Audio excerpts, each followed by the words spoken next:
Today is Saturday, the 2nd of March 2024, and we are all gathered here for the 122nd session on mindfulness for beginners in the English medium, conducted by the Nissarana Forest Monastery, with Bante joining into the session every week. I would like to welcome Bante Homagama Dhamma Kusala Thero to today's session, and I would also like to welcome all of you who are joining through and also through Zoom and also through the live stream over Satipasala Foundation's Facebook webpage, and we would commence the session with in-session practice, and then we will move on to the talk on mindfulness based on today's topic, and then we will have time for a question and answer session where if you have any verbal questions to raise, you can raise them. So you can think of any problems or any advice you are seeking for and raise a question there. And then we will wrap up the program. So to commence things, I would like to invite Venerable Bante with great respect to commence with the in-session practice. Over to Bante. Much merits. Thanks, Namantha. Hello, everyone.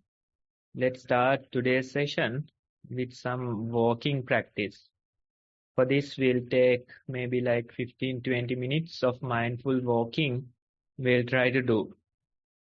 You have to select some space where you can walk in a comfortable manner, where there are no obstacles, maybe like 10-15 feet, that type of a space would be enough. Once you selected this space, walk in a comfortable manner. Keep your hands in a comfortable manner and just simply start walking. Now, usually when we walk, we don't have much attention about the walking. Usually we are distracted in our mind while our body walks. This is what happens usually. But when we do mindful walking, we try to intentionally bring our attention to the walking. Notice the walking body, notice the pressure points, notice the texture, temperature of the floor that you are walking. So this way we try to engage with the walking. We try to be attentive of the walking. Time to time you get distracted. Time to time thoughts, memories, future planning, these things will come and your mind goes with these distractions. It will start thinking, it will start storytelling, it will start planning. These things happen. But after a while you can become aware and gradually bring your attention back to the walking. Again, intentionally notice how the walking body feels. Notice how the pressure is changing. Notice the texture, temperature of the floor. This way we try to take few more mindful steps again. Again you get distracted. Again you bring your attention back to the walking. So this way we try to be conscious of our walking. Instead of being distracted while walking, we try to engage with this activity.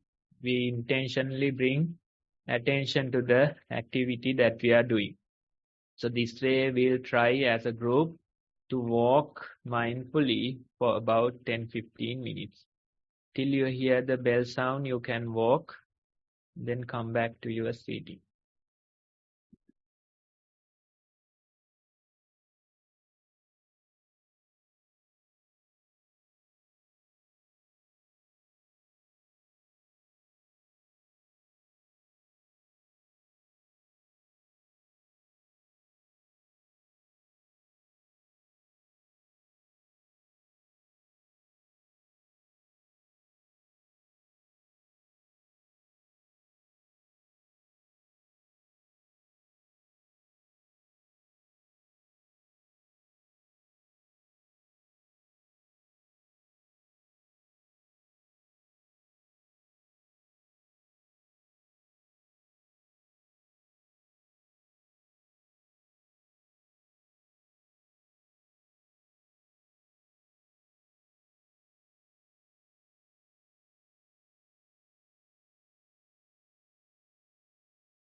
Okay, everyone, now you can return back to your seats. That's just few minutes of mindful walking, just to give you an idea about the practice. When you know what to do, you can practice on your own. Every day, try to do at least like 20-30 minutes of mindful walking and try to see you can maintain your mindfulness in the walking process. With that, Namanta, you can take over. Yes, Bhante, much thanks to Bhante for valued guidance. Next, we have the talk on mindfulness with a new topic today. I will share the screen for the topic. And on behalf of all of us, I would like to invite Venerable Bhante to commence with the talk on mindfulness for today. Over to Bhante again. Much merits. Hello, everyone. We'll take some time to discuss today's topic. Now, this week we are starting with a fresh one, a fresh topic, and this is based on a quote. Let me read out the quote for you. Life is what happens while you are making other plans. This is very much related to us, and this is very much related to our practice as well. Now you are busy making plans. You are busy doing a variety of things. You try to, cater your family needs. You try to cater your financial needs. You are busy doing a whole lot of things. That's natural. That's how we spend our time. But when we live like this, what happens is that we are missing life. Life is in the present moment. Life is happening in here and now. So when you are busy being distracted, when you are busy making other plans, life happens.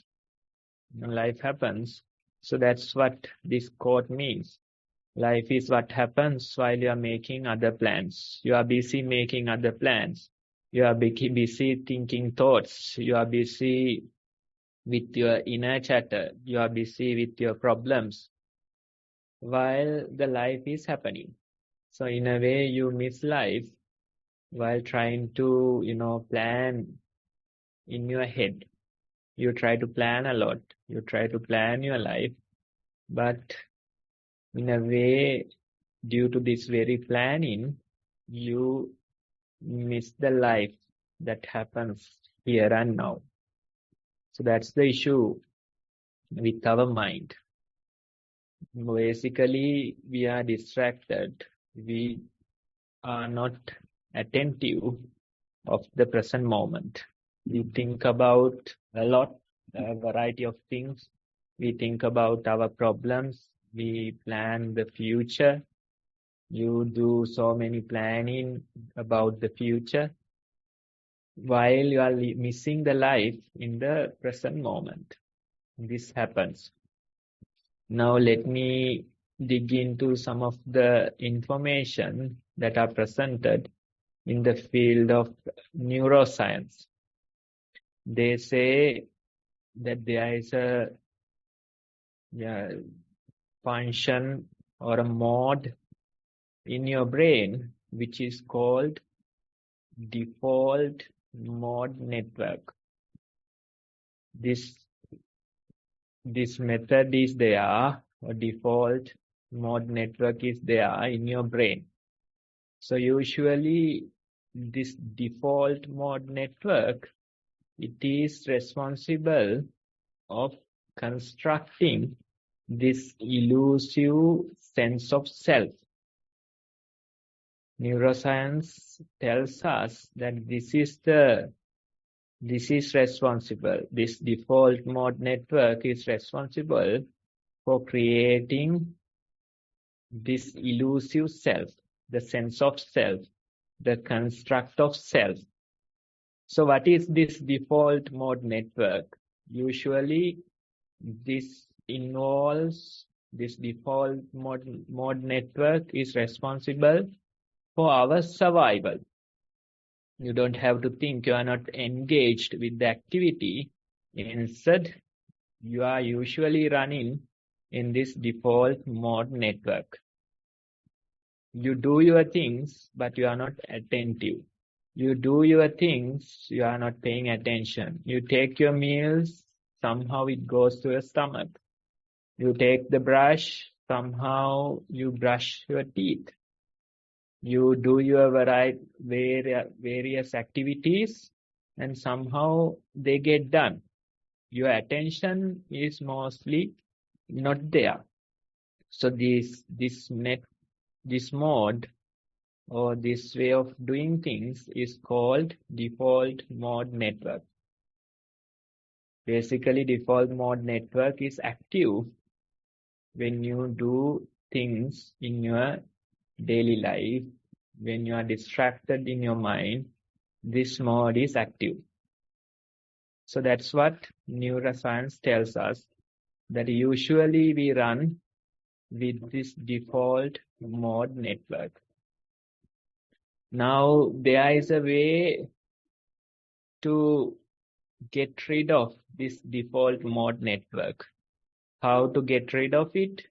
You have to engage in some activity which requires your attention.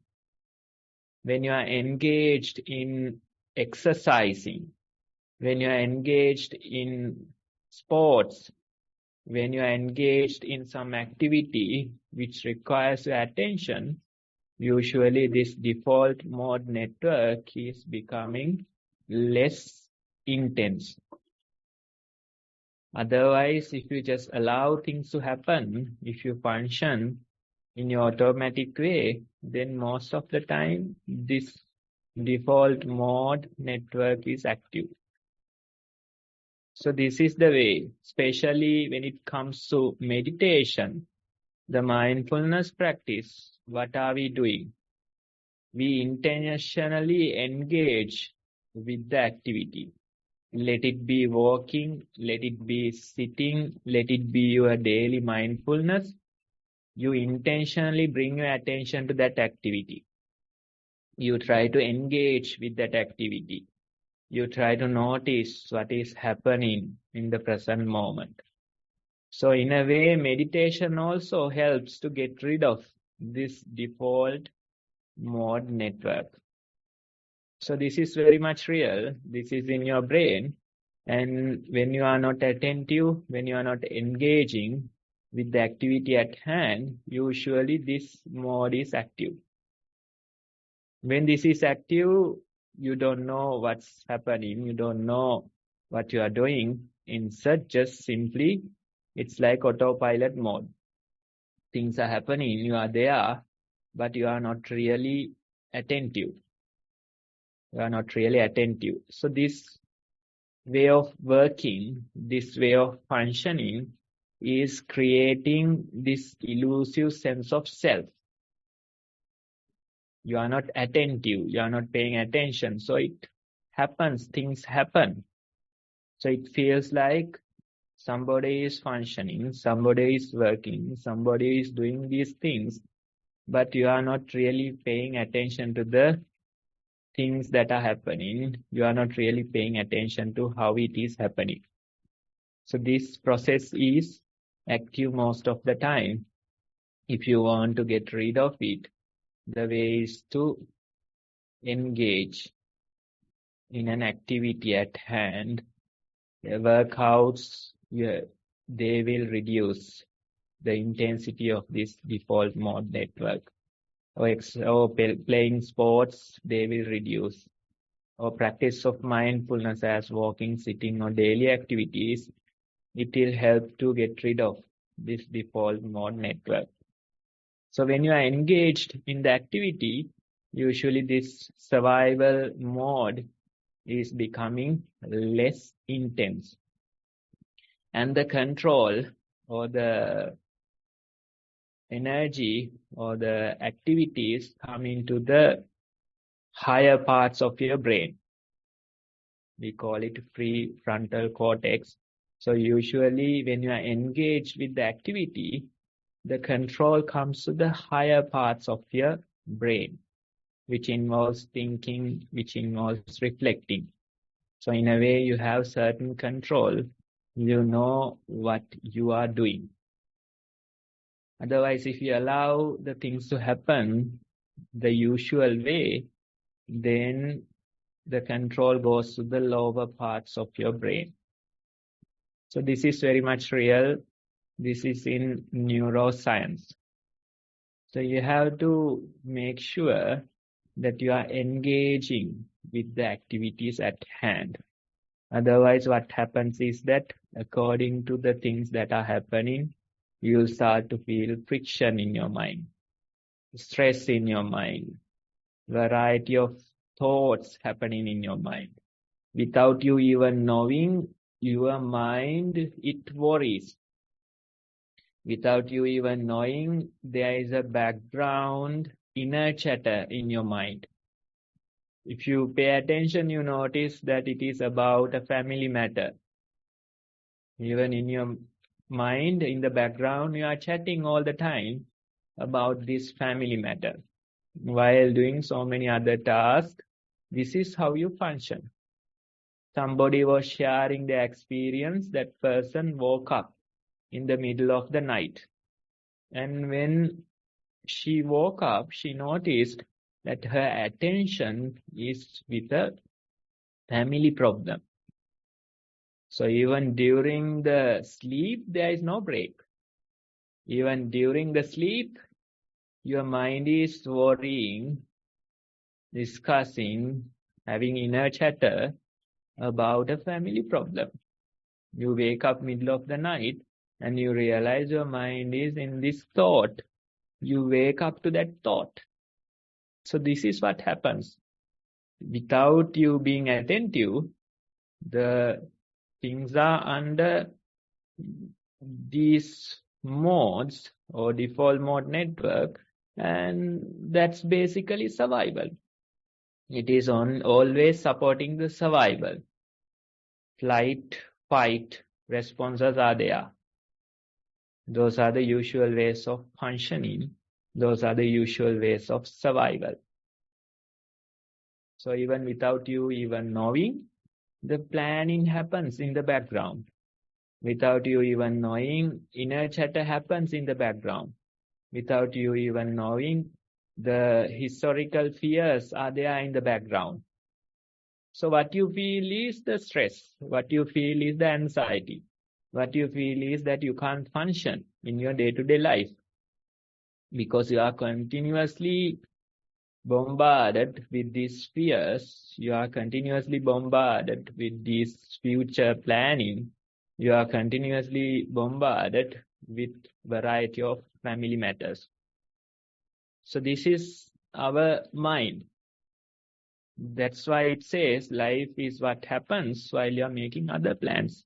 Your mind is busy making other plans. Your mind is busy worrying. Your mind is busy about the family matters while life happens in the here and now. So that's why for the meditators, we say engage with the activity at hand. Don't allow just, the usual mode to continue, usual autopilot to continue. Instead, intentionally engage in the activity at hand. Let's say, let it be walking. Try to engage in the walking. Notice how it feels. Let it be sitting. Try to notice the breathing. Notice the differences between the in-breath and the out-breath. While having your meals, don't allow the autopilot mode to continue. Instead, simply engage with the activity and notice what you feel. So this way, you are bringing your attention to the here and now. You are reducing the intensity of the default mode network, the survival mechanisms, and bringing your attention to the higher parts of your brain. When your attention is with the higher parts, when the control is with the higher parts, you have a saying in this. Otherwise, you are like an animal who is always in this survival mode. Animals, they are great examples of this survival mode. They eat, they secure themselves, they sleep, they recreate. So they do a variety of things. But they are in this survival mode. But the humans, they have a higher capacity. They can bring the control to the higher parts of your brain. They can bring the control to the forebrain. And when you bring the control to the forebrain, you have a saying in this. You know what you are doing. You know what your thoughts are. You know what your emotions are. That's why it says that mindfulness, it's a superpower. It's a superpower. It will allow you to know what you are thinking while you are thinking them. It will allow you to know what you are feeling while you are feeling them. Maybe you are angry, but you know that you are angry. That very knowing will save you. You are thinking worrying thoughts, but you know that you are thinking these worrying thoughts. That very knowing is the highest function of our brain. Most of us, we think that thinking is the man's highest ability to think, the faculty of wonder. That's majority of you think that faculty of wonder is the man's highest ability. But actually, the faculty of awareness, that's the humanity's highest ability. That's why Krishnamurti is saying man's highest intelligence, the highest ability is to observe without reaching into a judgment. Without judging these things, he has the ability to observe. He has the ability to know. That is the highest function of the mankind. That's the highest ability of mankind. So as meditators, what we are trying is that we are trying to support this highest ability of the mankind. We are trying to strengthen this highest ability of the mankind. We simply observe. We simply observe. While being angry, you know that you are angry. While thinking thoughts, you know that you are thinking thoughts. You are no longer in that default mode network. The thinking thoughts, they are in that mode, but now you are the observer. So you are no longer in that mode, in that survival mechanism. When you're angry, if you know that you're angry, you are no longer caught in that anger. So this is the way. This is how we have to continue our practice. This is how we have to progress in meditation. More and more you start to live. Otherwise, the life happens, but you are busy making other plans. But when you do this, you start to live more and more. You don't have to do much. Simply be present. Simply be present. Simply allow the things to manifest while you being the observer. That is the highest capacity of us. Usually we don't believe this. We think that thinking has a greater capacity. Awareness, we don't appreciate it much.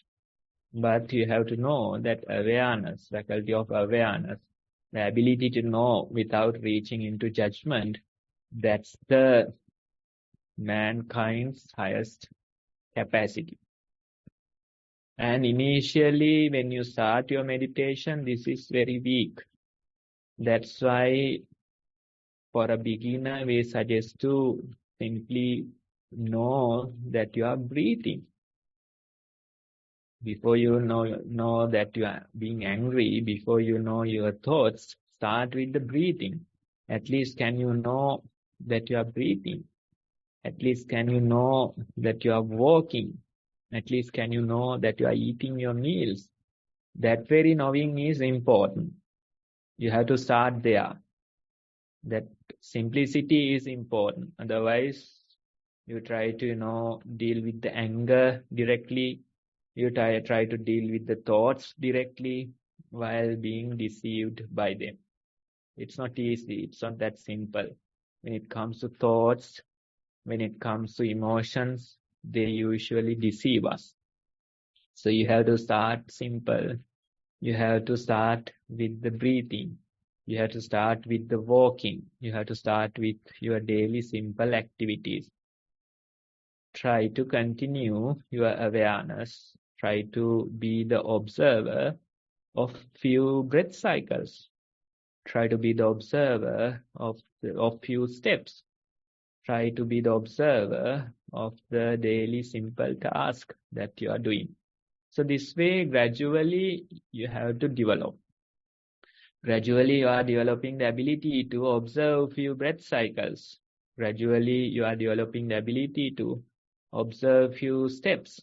Gradually, you are developing the ability to observe having a meal. That very observation is helping. That very observation is the way to deal with this default mode network. Initially, you have to start simple. Gradually develop yourself. Gradually progress in the practice. And when you do this, maybe within few weeks, within few months, in a way, you don't go and observe the thoughts. You don't go and observe the emotions. That's not what we are saying. Instead, in the process of observing your breath, in the process of observing your steps, you get to know what are the common thoughts in you. Maybe sometimes your mind is always worrying. You are not going to observe the worry. Instead, you simply try to observe the breath, and every time you get distracted, your mind goes to a worry. Maybe a family problem, maybe a future worry. So again and again, these things come. Indirectly, you get to know how your mind behaves. Indirectly, you get to know what are your fears. Indirectly, you get to know what are the historical issues, right? So this way, you continue your practice. We don't recommend going after thoughts directly. Indirectly, we get to know about them. Your target is the breath. That's your target. That's your bullseye. But in the process, you get to see the background as well. The background where the target is placed. You don't try to go and observe the background. Instead, you simply target the bullseye and you try to shoot that. And in the process, you get to realize, you get to know there's this background. These thoughts are prominent. These fears are prominent. These historical issues are prominent. That very ability, gradually you are developing, gradually you are improving. Usually the beginners, they are in a hurry. They want to get to know all their thoughts. They want to get to know all their emotions. They want to catch every future plan. And in the struggle, they lose themselves. And they come and say the practice doesn't work. But what you have to do is that simply continue. There is no rush. There is no hurry. When you continue for a few weeks, few months, few years, gradually you will get to know about these things. They are not going anywhere. They are here to stay. So you take your time with it. You don't have to go after each and every thought, each and every worry. Instead, simply continue your observation. Allow some margin for errors. That's fine. That's fine. You always miss a certain portion. That's fine. Just 30-40% observation would be fine. And the rest of the observation is lost. 70% you lose. That's fine. no hurry. So this way we have to continue. Gradually you have to continue. And let me bring your attention to another matter. Usually the beginners, they feel a real friction when they start this practice. When they try to engage with the walking, when they try to engage with the sitting, when they try to engage with the daily activities, they start to see a real friction in the mind. And they come and they complain that because of the practice, I feel this friction. Because I tried this, I feel this friction. The practice doesn't work. The meditation doesn't help me. They come with that complaint.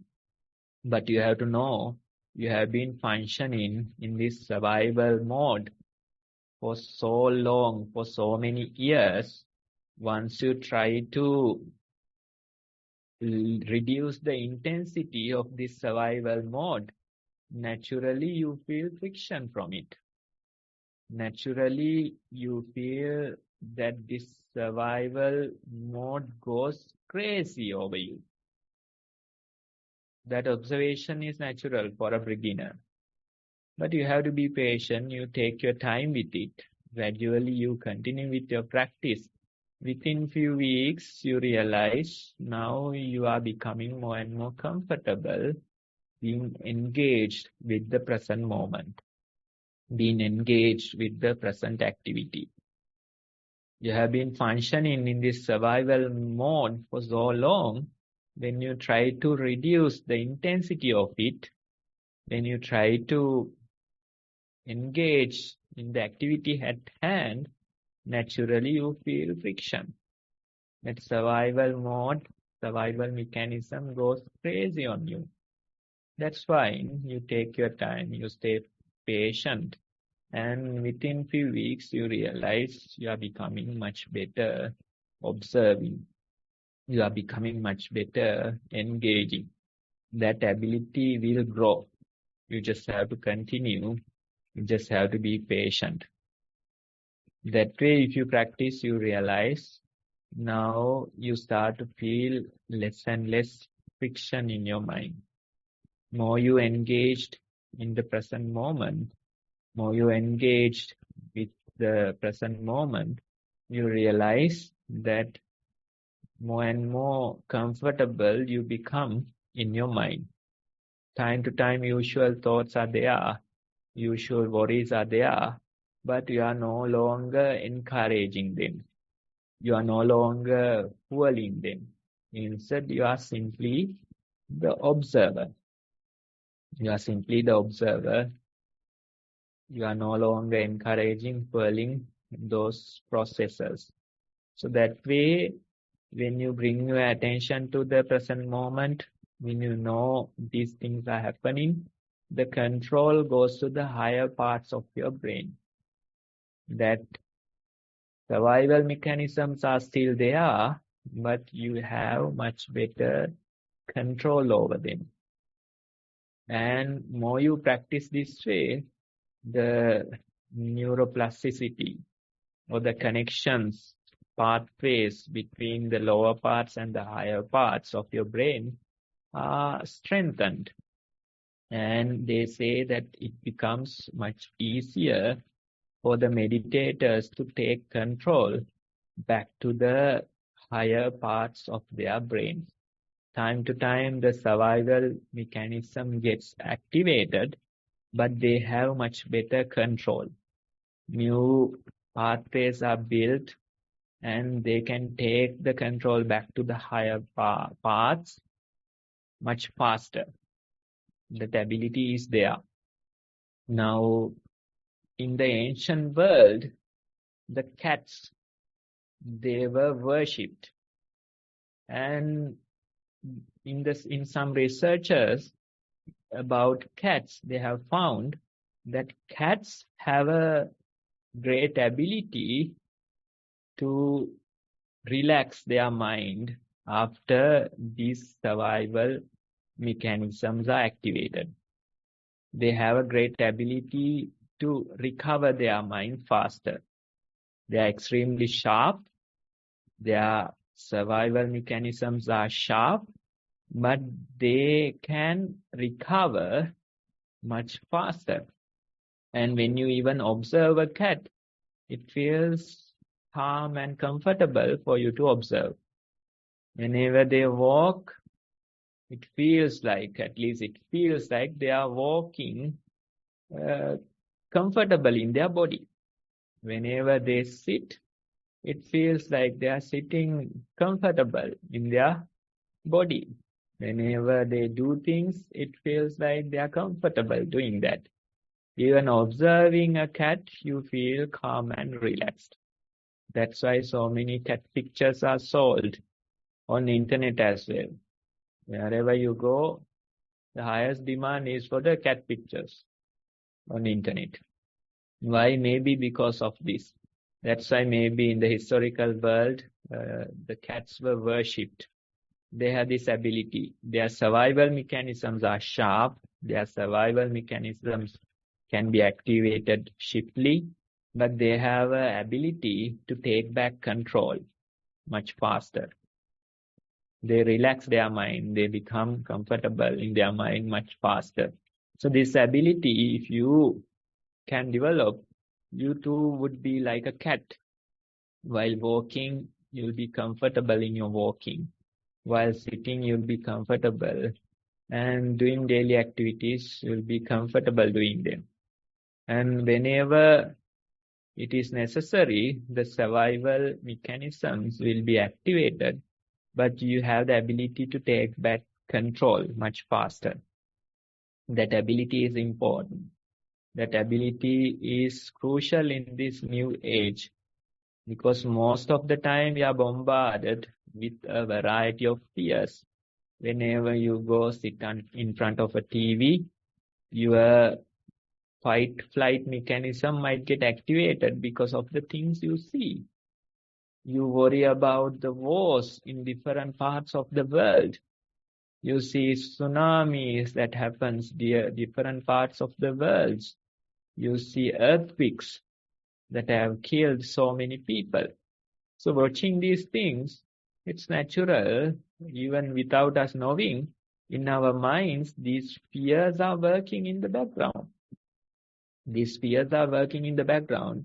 If you are not mindful, you don't even know that these fears are there. Without you even knowing, they are in the background. The inner chatter discussions are there about these fears. Somebody was telling, maybe during a sick period, the same thought was repeated for days in the mind during this sick period. And that person even didn't know that thought was important.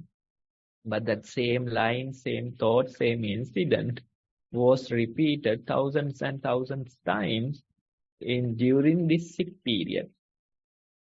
When you are sick, you lose the control of your mind and you get to see the natural behavior of your mind. Maybe you get to see this survival mechanism and how it works. You want to get better, you want to have better control, but you can't do it because of the sickness. You feel bodily aches, pains, you feel your worrying thoughts more and more. You start to feel these repetitive thought patterns.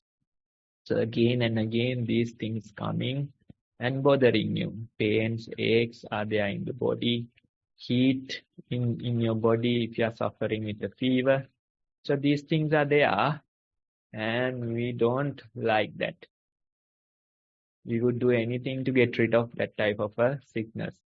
That's why you take medicine and make yourself numb. When you take medicine, you can't feel them. You are numb. You sleep. That way you somehow survive few days and get rid of the sickness. But if you just observe, you see that it is not comfortable. These pains, aches are there. These thoughts are there. They are repeated multiple times in your head. You have no control. But being with it, you can get more insight into your own mind.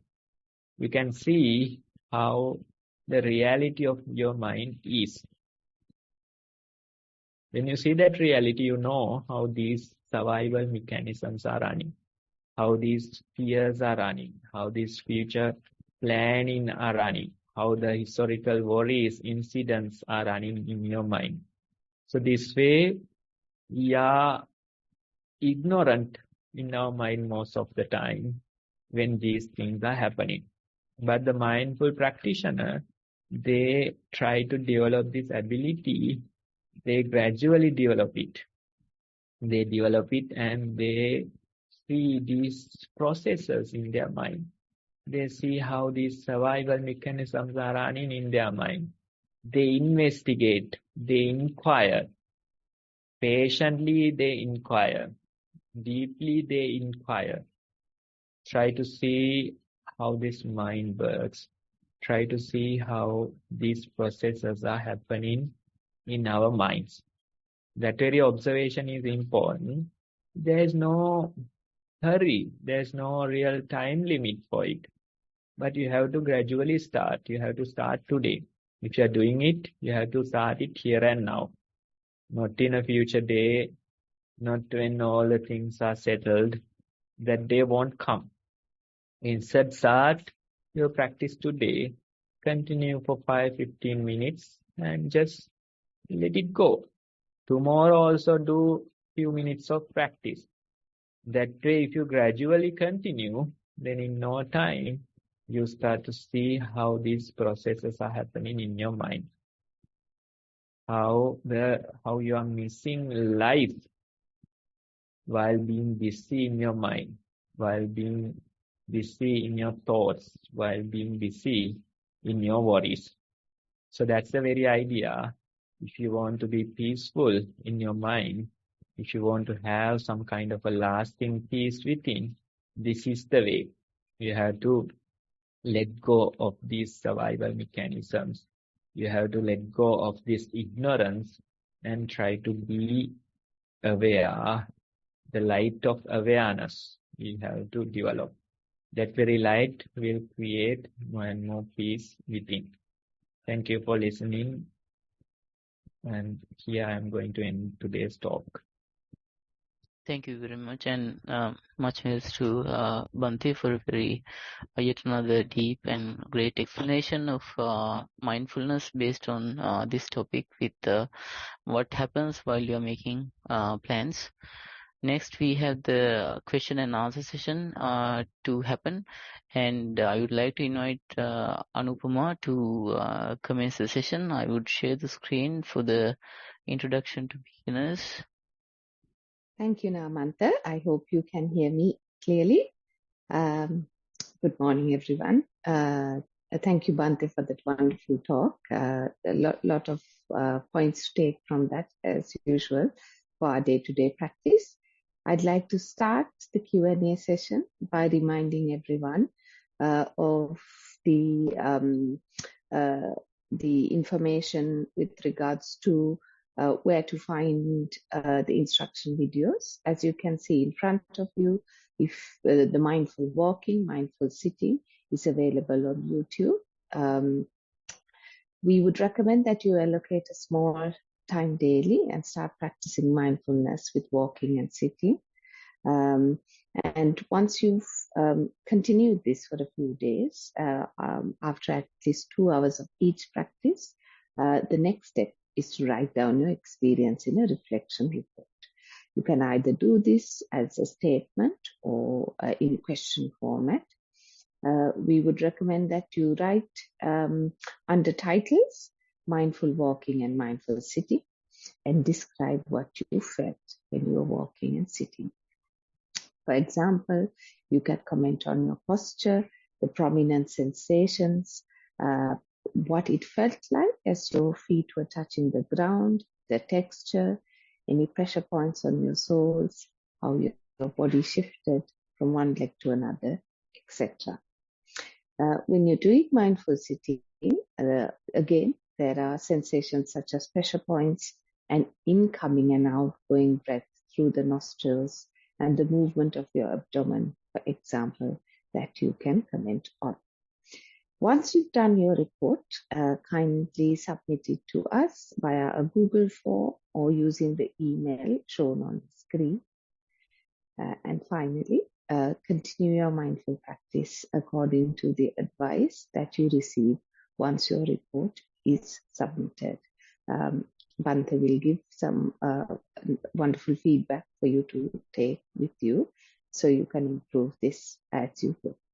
Next, we move on to the reports for today. We've got 2 reports. I will commence with report number 1. Walking meditation. Watch sensation in feet and lifting, moving, placing movements. Noted cold, warmth, hardness, softness, mind not distracted despite sounds. Thoughts noted to be short and mind came back to feet. Walked 15 minutes. Sitting meditation. Mind calm after walking session and after a short session of metta meditation went on to watching breath as primary object. Initially watched breath at left nostril. Longer out breath and shorter in breaths.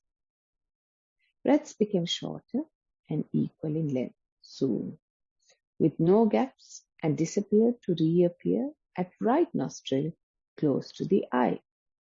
The breath appeared and reappeared in cycles, and sometimes in a swinging motion. Meditated for 1 hour. Daily mindfulness. Recently accompanied a friend who was visiting from another country to a famous department store, which did not attract the mind to buy or even look at the available things that were displayed, but was able to appreciate the beautiful presentations and displays of items. Going to the theatre was enjoyable. The preconception was that mind would not be that interested, but was able to not desire more of the same, which might have been the case in the past. With much gratitude to Bhante and organizers. End of report 1. Anupama, can you repeat that last part about the theatre? Sure. Recently accompanied a friend who was visiting from another country. Sorry, Bhante. I'll go on to the theatre. Yes, the next sentence. Going to the theatre was enjoyable. The preconception was that the mind would not be interested, but was able to not desire more of the same, which might have been the case in the past. That was the sentence about the theatre. Okay, thanks. Now, the walking, sitting practices are fine. This way, simply, you have to continue. Whatever you experience in your day-to-day life, this formal meditation as walking and sitting, that's the foundation for the daily progress that you're experiencing. We don't see it directly, we don't feel how it is supporting, but maybe because of countless hours of formal meditation, you get a certain achievement in your day-to-day life. You are able to observe these things more and more. You are able to know these things more and more while in your day-to-day life because of that foundation. So we have to give more credit to the formal practice. We are not usually giving it. We don't know the value of the formal practice. But you have to make sure that this foundation is there. Without this foundation, you can't even talk about the day-to-day life. That's not even possible because these thoughts, emotions, these incidents, these people we encounter, it's a complicated process. It is deceiving us most of the time. So you have to have that foundation. Although the walking, sitting practices are boring, Nothing interesting, just simply the same thing happening again and again.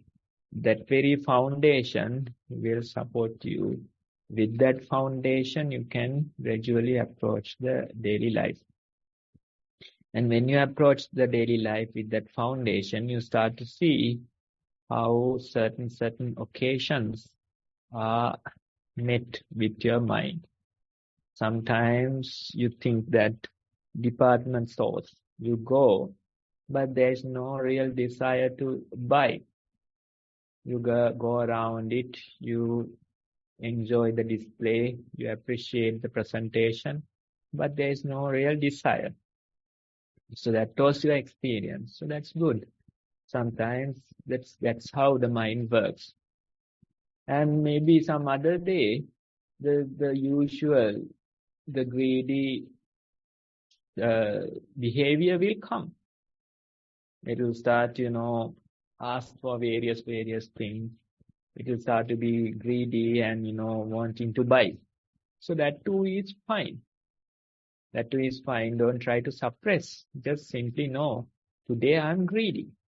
Today I want these things. Yesterday it was not interested. Yesterday the presentation was appreciated, the display was appreciated, but no real desire for anything. But today it's different, right? So that's the very same experience about the theater. Initial idea was that you won't enjoy this, but actually you enjoyed the theater, right? So that's fine. That's fine. Just know that today I'm interested. Tomorrow it might change. So that's tomorrow's problem. That's tomorrow's problem. So you have to appreciate what's there today. Don't try to suppress. Usually the meditators, they go into this, suppression. They think that enjoying these things are bad, wanting these things are bad, desires are bad. So that way they try to suppress these things. That's why in your mind you have this preconception that I won't appreciate the theater. But you went that your mind appreciated. That's fine. That's fine. You don't have to worry about it. Simply be the observer. Today I have the desire. Today I'm going after these things. Tomorrow it might change. Tomorrow you won't have it. Right? So being the observer, you observe different conditions. Today, this is the nature of my mind. Tomorrow it may change. That's fine. That's fine. You don't have to, suppress these things. Instead, allow them to come. Simply know the situation, the present situation. That very knowing is the way. That very knowing is the way. Sometimes when it is greedy, give the thing that it is asking. And see how your mind is enjoying that. Maybe it is asking for a delicious meal. Instead of buying one, buy two and give. Try to see what the feedback the mind will give. After eating some, it will say, now it's too much. Now it's too much. Although I'm greedy, I can't eat anymore. So that experiment you have to do. Sometimes we are giving into the desire and seeing how the mind is enjoying, how the mind is appreciating, simply observing, witnessing what is happening. That very observer will realize it is not appreciating as it used to be. It is not appreciating as it used to do. In order for you to appreciate this world, some kind of a ignorance should be there. Only through that ignorance, only through that darkness, you can appreciate this world. If you have the light of awareness, although these greedy sensations are there, halfway into the thing you realize you are no longer greedy. That very observation, that very awareness will tell you that. If you don't have that awareness, then you can really enjoy this world. You have to have the ignorance. A certain level of ignorance should be there in order to enjoy this world. That's why sometimes when we see other people, they are enjoying the party. They are singing, they are dancing, but you feel that it's artificial. You feel that they are ignorant. Why? Because you don't have that level of ignorance, maybe. You see that they are enjoying it out of ignorance. Sometimes you feel that they are acting, they are enjoying too much. Why? Because you are different. You are observing with a different perspective. Right? So this world, you should have a certain level of ignorance in order for you to enjoy it. That it's like a movie. When you go to a movie theater, usually darkness is needed. That's why they close the windows, doors. They make it dark. In the darkness only you see the movie. If the light comes, the movie is not so much enjoyable. Why? The screen becomes less attractive, less colorful because of the outside light. So the same process is there. Through the ignorance only we can enjoy this world.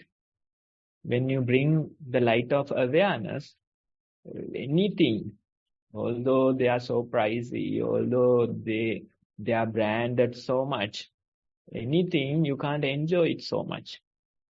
So sometimes you have to give into the desire and see whether it is truly enjoying, see whether it is truly. So this way we are experimenting with this, always being the observer, always knowing what is happening. So that very experiment will allow you to put these desires to the bed. It's not a process of a day or a week or a month. Instead, it might take years, but you have to be patient and try to see how these things are changing. Usually the practitioners, they are in a hurry. They want to get rid of the desires soon. Within a week, they want to get rid of everything. Within a month, they want to attain something. That's not the case. That's not how it works. Instead, in a way, you have to have self-compassion. You spread metta to the outside world, but sometimes you don't have metta towards you. Because you have been in this struggle for so many years. Why rush it? Just enjoy certain parts and continue with your practice. When you do it, maybe after a few years, you realize now the world is not so much enjoyable. That's not suppression. You are not suppressing anymore. Instead, you truly know. Although you give certain things, sometimes you give in to your desires. At the end of the day, you realize it is not so much enjoyable. Why? Because the ignorance, the darkness, it has reduced. Due to that reduction, the world shows its true nature. That's why even, I think Socrates is saying, he goes through the Athens city, so much beautiful things, so many things on sale, attractive displays, a variety of things, presentations, but his mind is not asking for anything. He goes through the city and tell it to somebody else, saying that although I came through the city, I don't want anything. I don't want anything. My mind is not asking anything. No desire for anything. But maybe he too appreciated the display. He too appreciated the presentation.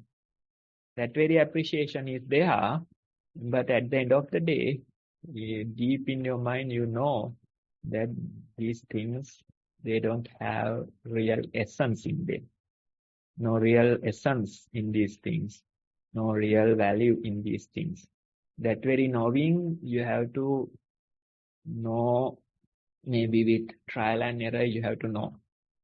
It takes time. Patiently, you have to investigate. Deeply, you have to investigate. That's why we call this the noble experiment. So you don't have no rush. There's no time limit. Instead, simply take your time. Just be compassionate. Sometimes you have to give in to the desires. Sometimes give the thing that mind is asking, see whether it is truly enjoyable. Buy 2 plates instead of 1 and see whether it is truly enjoyable. Right? So that way you have to continue. Take your time, be patient with it. Thank you, Bante. I will now move on to report number 2. Mindful walking. Walked mindfully to the station on the way to work. Walked on the pavement. Noted the fast pace at which the body was moving. Placing the feet on ground, mostly prominent compared with lifting the heels. Feet moving through air, not recognized well, although knew it was happening. Stood at the crossing near the station, waiting for traffic to stop. Felt the body weight more on right side, and it was adjusted. Walked for 25 minutes. Mindful sitting. Sat on the low stool. Body scan took place. When breath noted, it was prominent. Temperature difference of in and out breath noted. Mind was with the breath for a while. Cannot remember the sequence of events very much after that. Contemplating after the sitting session, remembered there were thoughts about past and future which passed away.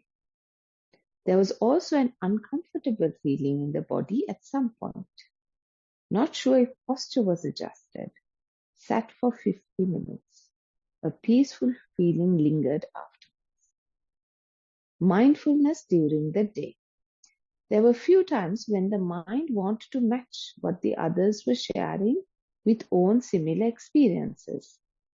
The moment this was in the awareness, the urge to continue with that plan fell away.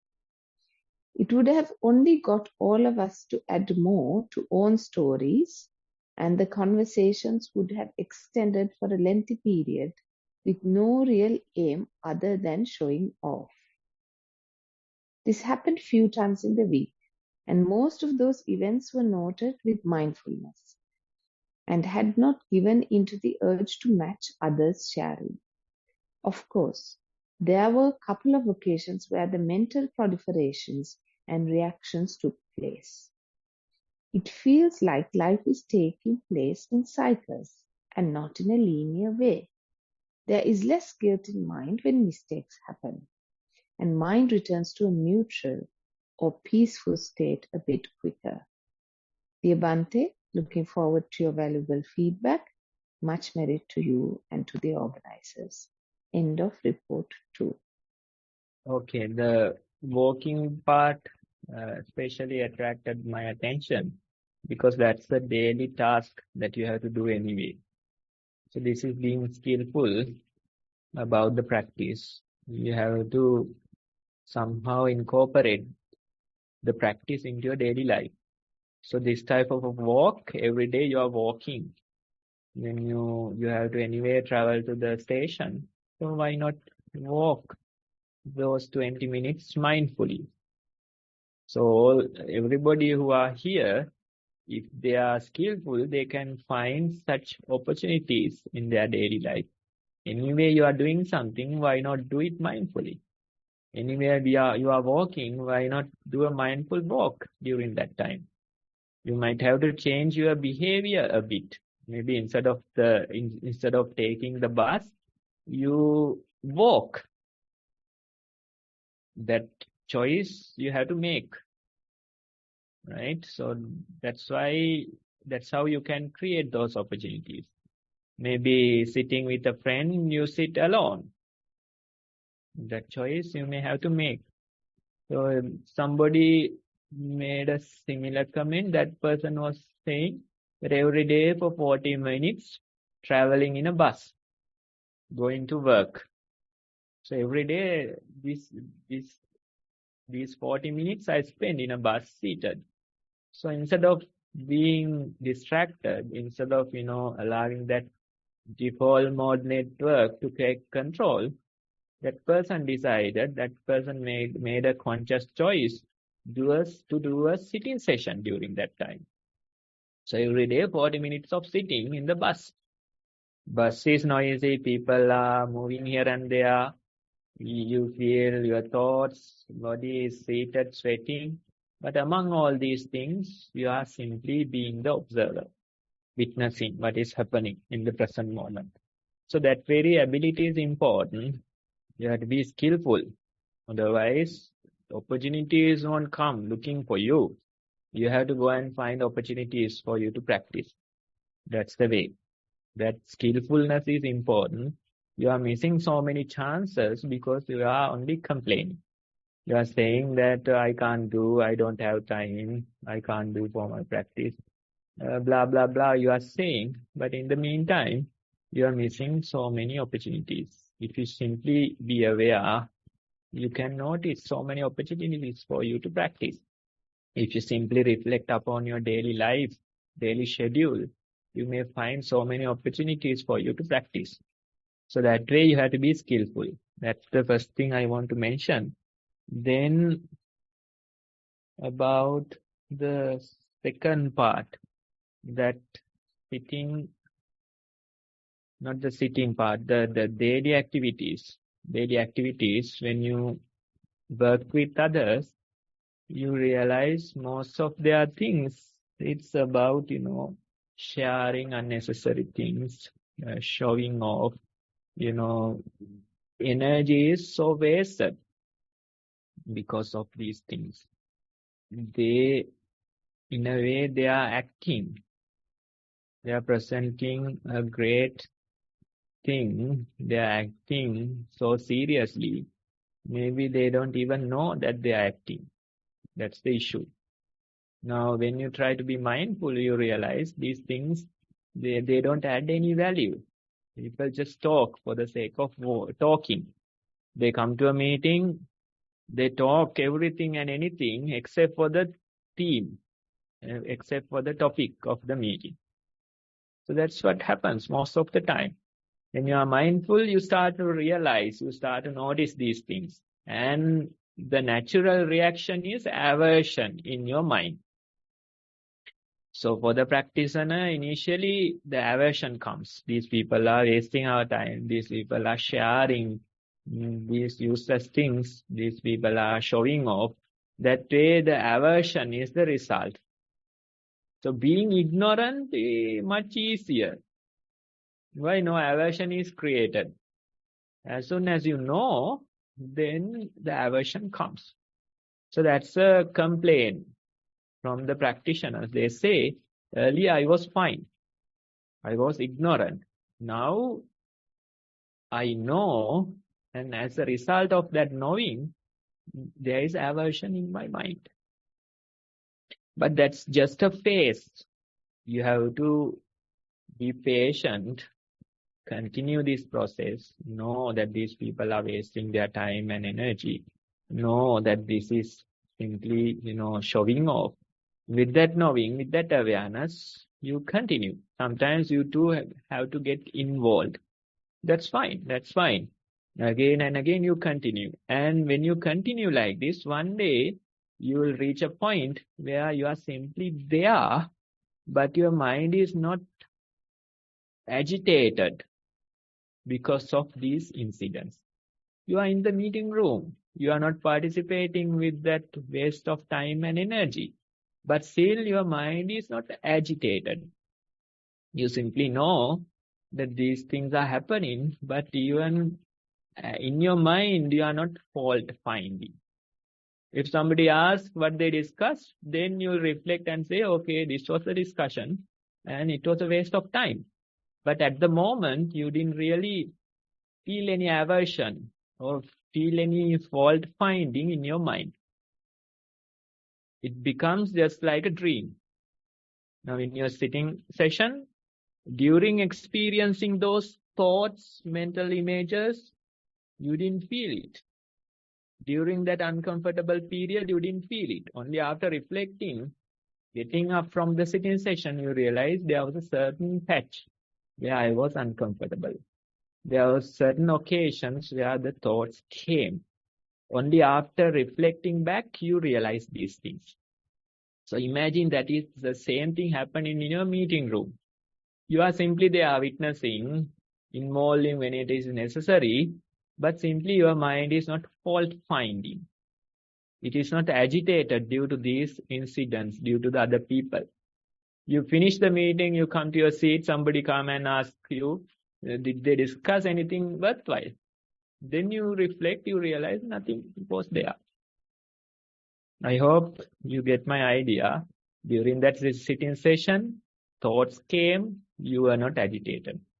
The uncomfortable period was there, you were not agitated. Only after reflecting, maybe after the sitting, only when you reflected, you realized these patches were there, these phases were there in the sitting. Imagine same thing happening in the meeting room. You are there, you are present, you are attentive, people are discussing, blah, blah, blah, wasting their time and energy. And at the end of the meeting, you go and sit, somebody come and ask you, how was the meeting? When you reflect, you realize, okay, they discussed certain things, waste of time. Nothing with real essence value was discussed. When you reflect only, you realize. So that's the true peace. You are not even fault finding. You are not disturbed by these things. So that's how the practice will evolve. When you continue this process more and more, you realize the people are talking bullshit, but you are not disturbed by it. People are doing a variety of things that you don't approve. You are attentive, you know what is happening, but you are not disturbed by it. Your family members are doing various things you don't approve, but you are not disturbed by them. If they come and ask, is this correct? Of course, you will have an answer. So that very experience, that very level of practice is the true peace. Otherwise, whenever we find fault, whenever we see other people are doing these things, aversion is there. Aversion is there. That's just a phase of the practice. Similar to that in the sitting session, let's say earlier there was phases where you felt these thoughts and aversion arose. You felt these uncomfortable periods and aversion arose. During the sitting, you felt them. During the sitting, you felt some aversion in your mind. But now you are experiencing it afterwards. When you reflect only, you realize certain period it was uncomfortable. Some periods the thoughts came. But you are not disturbed. You are not disturbed. Imagine sitting in a meeting room, people are talking bullshit, but you are not disturbed. You are not disturbed. That is the lasting peace. That's how the practices will evolve. So continue this way and you may experience it more and more. Thank you, Bhante, for that valuable advice. And thank you to all who shared their reports. Obviously, the discussions and the feedback helps us all as a collective. It's now time to move on to any questions that anybody might have or comments they would like to make. If you could kindly raise your Zoom hand, we will invite you to unmute yourself. Anupama, I think there's a question in the chat. We can read out that question as well as a first step. Sure. Yep. Okay, let me have right. Yes. The question is from Samantha. Bhante, the term ignorance is bliss. Is there any truth in that? Though goes against Buddha's wisdom is the highest. So I'll read it again. The term ignorance is bliss. Is there any truth in that, Bhante? Though this goes against Buddha's wisdom is the highest. Okay, so this one, I think even in the earlier discussion, we touched it a little bit. Ignorance. As long as you are ignorant, no aversion comes, right? Soon you become aware, the aversion is the result. That's what happens to the meditators. When they are ignorant, they are fine. They are doing their daily thing, they are stressed, they are anxious, they don't worry about it. But when you start practicing, you start to feel all these things. They see so many problems in their head. They see so much anxiety in them. They start to see so many worries, fears in their mind. So natural that they don't want to meditate. Ignorance is bliss, they say. As long as I didn't meditate, I didn't have a problem. Now, due to the meditation, these things have arrived. Right? So that complaint is there. So that phrase, ignorance is bliss, is there. But actually, ignorance is bliss in short term. You can survive for a while, but sooner or later, the reality will catch up to you. That's the thing. Right? So one person who came to meditate for the very first time, spent maybe like 4 days here, residential meditation, for the very first time. And that person, after the meditation, it was a torturous period, 3-4 days. But after the meditation, that person was saying, if I continued with my usual way, I might end up, in a mental hospital. Now only due to the practice, I know that this is how my mind is. This is the condition of my mind. So ignorance, we can say it's bliss in short term. But sooner or later, the reality will catch up to you. Let's say somebody is jumping out of a plane without a parachute. Along the way, they feel very nice, the wind is blowing, it is cool. They can appreciate it for a while. But what happens?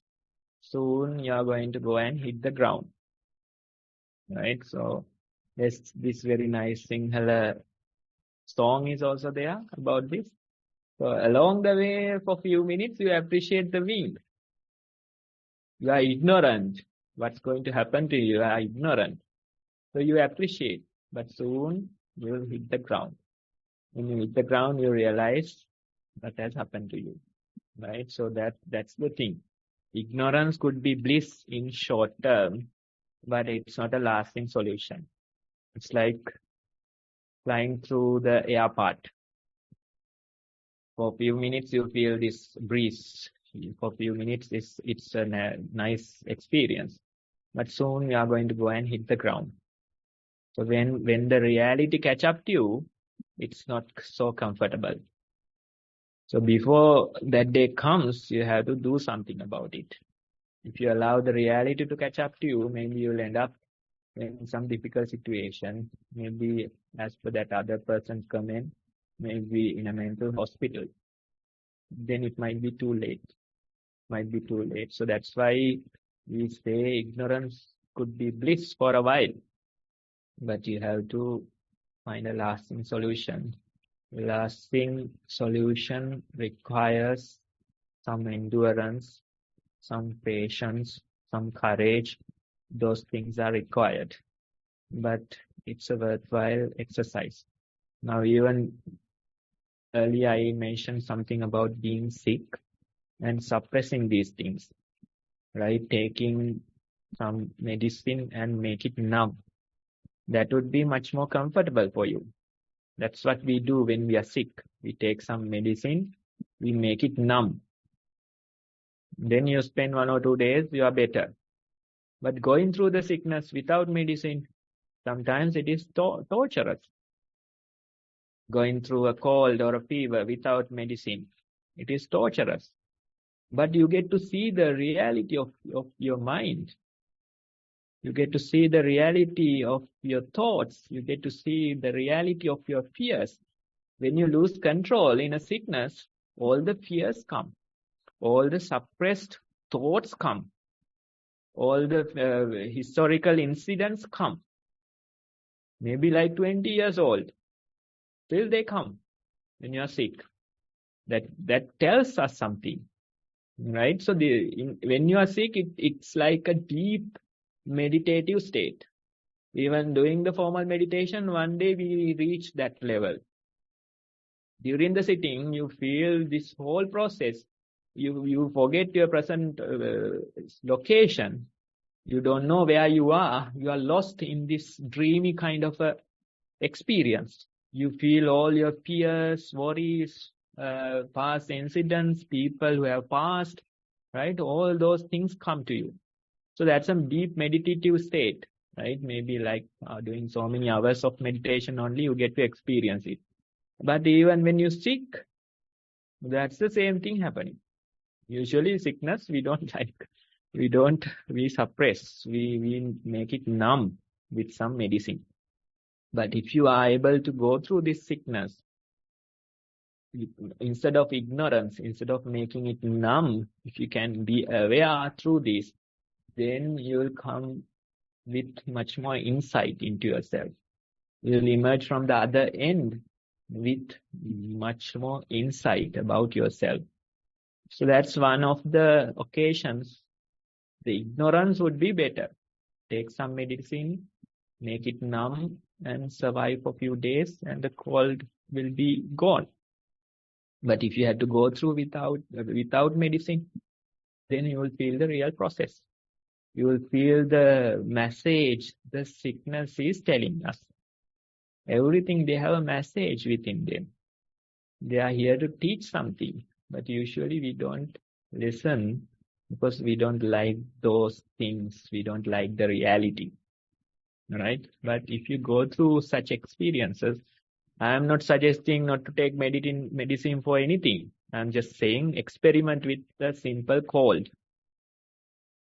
Try to see how you feel, right? That very experience will tell you the status of your mind.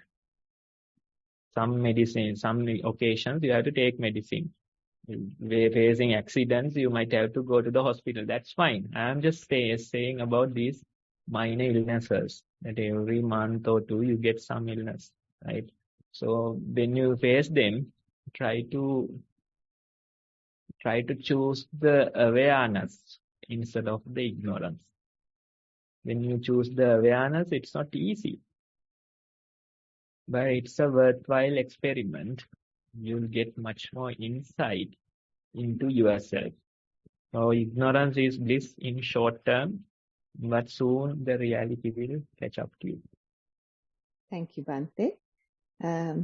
Just a comment on the ignorance is bliss comment, Bhante. Do you think sometimes we choose to remain ignorant so we can keep the survival mode on? Otherwise, will it interfere with our day-to-day basic function? Can you give us an example? I suppose in the modern life, it's very busy. For example, with juggling your jobs and children and all the different, I suppose, responsibilities. So I'm just thinking people, when you mentioned the survival mode, that's what came to my mind immediately, visualizing people getting on with their day-to-day basic functions. So remaining ignorant maybe just continues us to keep going on this conveyor belt without distractions. Okay, now I get what you mean. Like, sometimes being in a busy life, we have to allow those survival mechanisms to function. That's true, right? Because if you try to do everything with awareness, then it's not so easy, right? So sometimes you have to allow the machine to run while simply, continuing with your daily life. That's true especially when it comes to a busy life, that's true, right? So that's why we say the practice, you don't have to do it overnight. That's why even during the talk I mentioned that these survival mechanisms will be activated. Again and again they are activated. When you are rushing, when you are in a difficult situation, these survival mechanisms are there. We don't try to get rid of it. Instead, when it is activated, we know how to calm it down. Remember the cat? Being like a cat, so sharp. Their survival mechanisms get activated really sharp. That's why the cats were worshipped in history, right? But soon they calm down. They have the ability to take back control. They have the ability to calm down. Maybe the dogs, they don't have that ability. That's why I prefer being a cat person than a dog person, because dogs, they are crazy. They can't have that control. They don't get that control. So this cat analogy is very nice. I heard it from somewhere a few days ago that they have that ability. They are very sharp. They are very attentive. The survival mechanisms get activated, but they know how to calm it down. They have that ability. So we too need it. Sometimes you have to allow the survival mechanism to take care. That's important. That's how you survive, right? So we are not trying to get rid of it. We are not against it. We know that this is there. We know that this is helping, but we know how to calm ourselves afterwards. That very ability is important. Otherwise, throughout the day, you are in the survival mode, which is not good, which is really dangerous, right? Your system is in an overdrive all the time, starting from the early morning. Maybe when you reach lunch, you feel suicidal because your system is in a overdrive. So you have to take breaks. You have to know how to return back to that relaxed state. When you are in a survival mode, you are in an overdrive. You are anxious. Those things are result of a survival mode. So if you continue in that mode throughout the day, then it's not really good for our health, mentally or physically. So you have to allow those things to take care of us. That's fine. We are not against it. What we are suggesting is taking back control afterwards, quickly, more efficiently. That ability you can grow with the repetitive practice. That's those neural connections will be there, and the forebrain, it will have much more control over the survival mechanisms. It can take back control much faster. Those connections will be built when you continue with your practice. This is neuroscience. We are not talking about some meditation book or something. And so this is neuroscience, and they have found that the meditators, they have the ability to take back control much faster to the higher parts of their brain. The survival mechanisms get activated repetitively, but they know how to take back control. They have that ability. So that's the answer, I think. Sometimes you have to allow it to function. Without that, you can't, do these things, especially in a busy life. So be wise with it. That's the idea. Thank you, Bhante. That's a very helpful answer.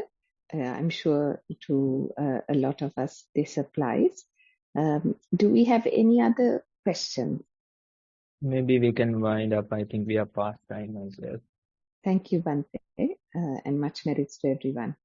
Okay, thank you, Anupama, and many merits to you, and also much merits to Bhante, and thank you for the excellent guidance through this advice, Bhante. A very good and deep discussion facilitated by the 2 reports sent and also the question in the Zoom chat section as well. So thank you to all who sent reports and also for the question in the chat section. Thank you and much merits to all of you.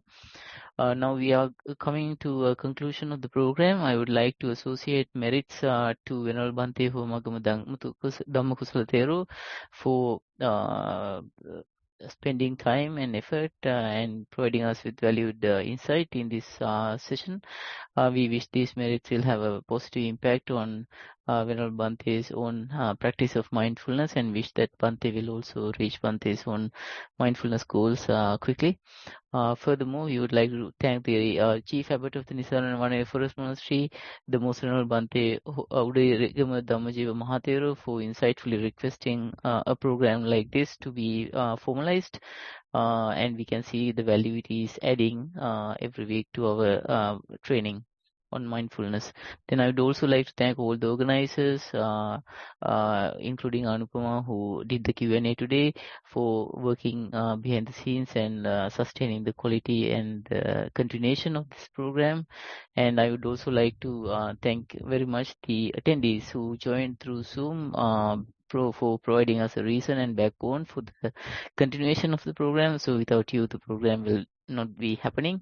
So thank you for joining, and to all those who joined through Zoom as well. I wish these positive merits will have a great and lasting impact on your own personal mindfulness practices, and that your own practices will also flourish into the future. And then we will have the same session next week, same time on Saturday.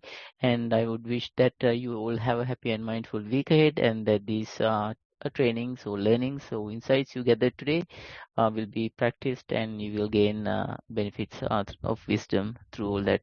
Thank you, and have a great week ahead. Okay, I will end the Zoom session now. Thank you and much merits.